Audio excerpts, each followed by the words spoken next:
Clay Guida. Talked about it before the fight, saying Before the fight and after the fight.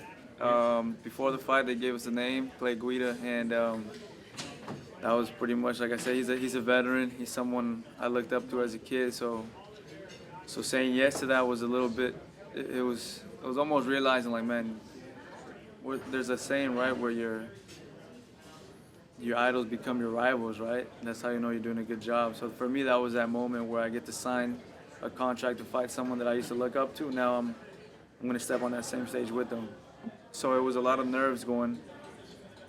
Training was fun, but that week of the fight, I got to see him, and I'm like, oh, dude, like, that's Clay Guida right there. Like, oh, man. And then you see, he's everything you see on TV. His crazy hair, him jumping around the back, the weigh-ins.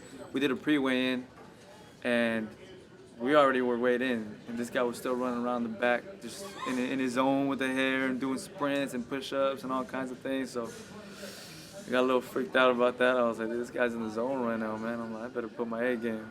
And then fighting him it was weird. It was weird.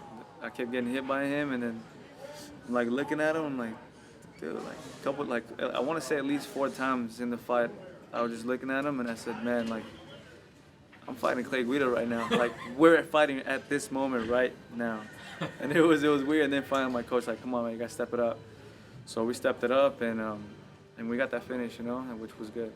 Because he's known to have an incredible chin. And so to knock him out like that felt bad, but it was a good thing for my career. where do you go from here after fighting a legend like that? Now I just let it up to the UFC. My thing has always been the same thing. They give me a list of names, and I pick the toughest name out of that list. Now they're saying you got to be a little more conservative now that you're in the top 10. So we'll see what that goes, you know. Like I always tell everyone, I'm young, 25 years old, my career is barely starting. It's off to a good start, and I just want to keep it that way.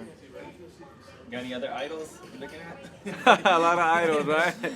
No, I got guys that love their styles, you know what I'm saying? But idols, in terms of growing up watching them, everyone in the top 10 is fairly new, right? So now we're just gonna fight. I'm assuming you watched Aldo versus Frankie Edgar, right? Oh, I was right there live, yeah. I guess as a fan of the sport, what did you think of that fight? I think Aldo brought his back, pretty much. He looked cut up. He looked ready for that fight. I thought Frankie Edgar was gonna do good, but Jose Aldo had his number that night. You know, every movement, every jab, he had the stiff jabs. He had, you know, his movement was right. His wrestling defense was amazing. So I think Jose Aldo came in on point, and I would have loved to see a finish, but you know, we all know that since he got the belt, pretty much they've been all decision fights. You know, so but it was a good fight. I guess as a competitor, how did you look at that fight differently? You go like, I gotta get that good, or like, how do you, or are you that good? I mean, how do you? Man, I'm a scrappy fighter. You know, when push comes to shove, I like to throw blows. But I say right now, I would just need to get better, keep sharpening my sword, and just really, if I was to fight him, watch his tapes and try to find out the ways how to dissect him. You know. But as a fan, I like him. Like I said, Aldo's another guy that I seen growing up. But now, like I said, now it's different.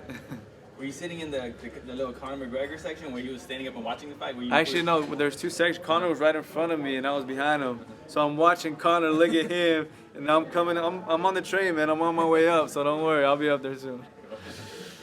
I'm sorry. No, good. You had some crazy stuff going on in your life before that fight. Like, has life sort of calmed down for you? Or are you in a normal Life zone is still crazy, man. I thought I had a little break after my fight, right mentally, because like I said, I had bad incidents happen to me right before the fight.